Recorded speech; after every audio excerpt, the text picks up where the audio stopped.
Bismillahirrahmanirrahim. Assalamualaikum warahmatullahi wabarakatuh.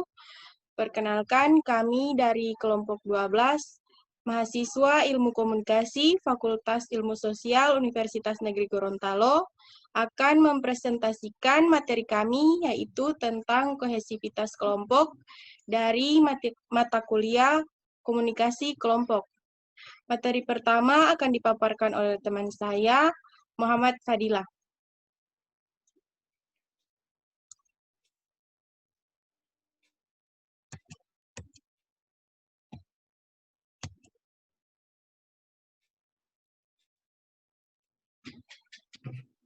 Oke, yang pertama saya akan menjelaskan tentang pengertian kohesivitas kelompok. Sebuah kelompok dikatakan kohesif apabila kelompok tersebut memiliki semangat kelompok yang tinggi, hubungan di antara anggota yang akrab, kesetiakawanan, dan emosional yang kuat untuk terikat dalam kelompok. Festinger, Schuster, dan Beck 1950. Kelompok yang kohesif memiliki 5 karakteristik. Fathur-Rahman 2006, Haryadi 2011, Iswandi 2013, yaitu setiap anggota memiliki ketertarikan terhadap kelompoknya secara interpersonal satu sama lain pada kegiatan dan fungsi kelompok, serta komitmen tinggi untuk bertahan atau enggan meninggalkan kelompoknya. Interaksi di dalam kelompok didominasi koordinasi atau kerjasama, bukan persaingan. Kelompok mempunyai tujuan yang berkaitan satu dengan yang lainnya dan sesuai dengan perkembangan waktu. Ada ketertarikan antar anggota sehingga relasi yang terbentuk menguatkan jaringan relasi di dalam kelompok. Yang berikutnya, faktor-faktor pembentuk dan penurunan kohesivitas kelompok. Gibson dan kawan-kawan 1997 menjelaskan bahwa kelompok dapat menarik individu menjadi anggota karena yang pertama, kejelasan tujuan kelompok dan anggota saling mengisi dan spesifikasinya jelas. Yang berikutnya, kelompok memiliki pemimpin yang karismatik. Reputasi kelompok tampak dalam keberhasilannya mencapai tujuan. Jumlah anggota kelompok relatif kecil sehingga memungkinkan anggota berpendapat, menyimak, dan mengevaluasi. Dan yang terakhir, anggota saling mendukung dan membantu satu dengan yang lainnya untuk mengatasi rintangan dan hambatan.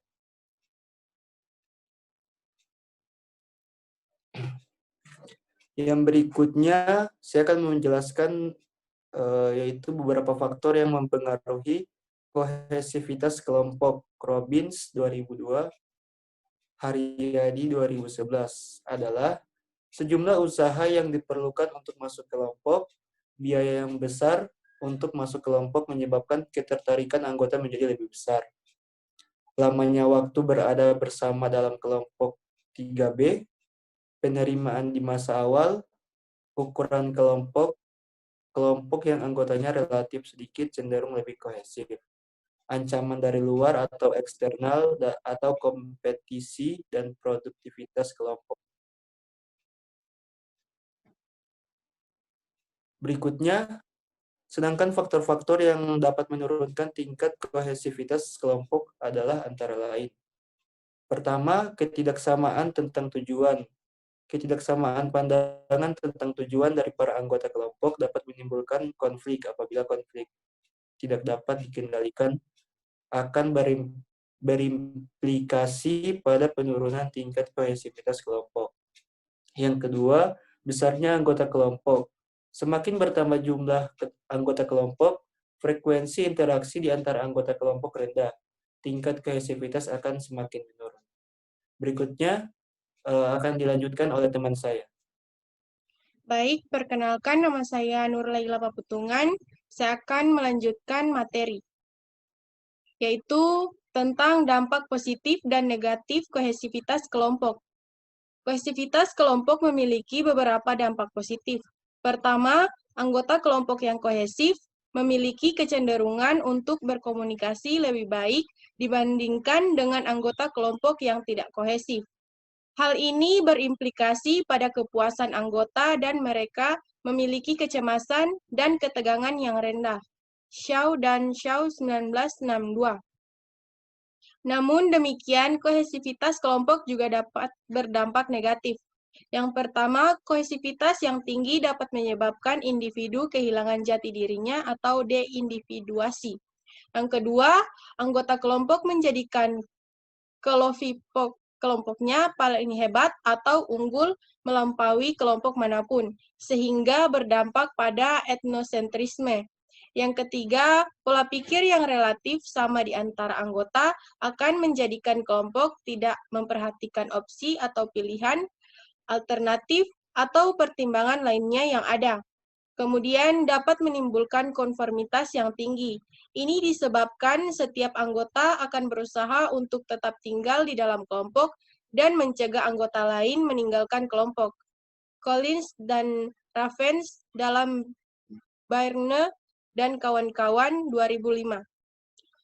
Kemudian kohesivitas kelompok dapat menciptakan iklim yang saling menggantungkan antara satu anggota terhadap anggota kelompok lainnya, sehingga dapat menurunkan efektivitas, produktivitas, dan tanggung jawab anggota dalam kelompok tersebut. Kemudian, konformitas dalam kelompok. Kohesivitas dan konformitas tidak dapat dipisahkan. Kohesivitas mempunyai hubungan yang erat dengan konformitas, karena kohesivitas memainkan peran penting dalam konformitas. Hal ini dikarenakan adanya suatu ikatan dalam sebuah kelompok.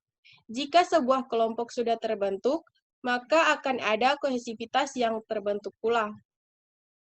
Hal ini dapat disebabkan karena adanya derajat ketertarikan yang dirasa oleh individu terhadap suatu kelompok, sehingga membuat individu tersebut melakukan konformitas.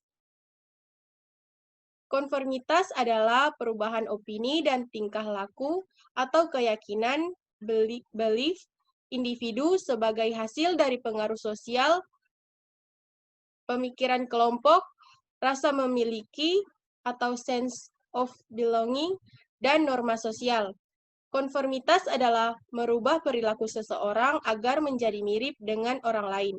Kebutuhan terhadap konformitas adalah kebutuhan untuk menyesuaikan diri dengan norma kelompok agar diakui, diterima, atau tidak dikucilkan.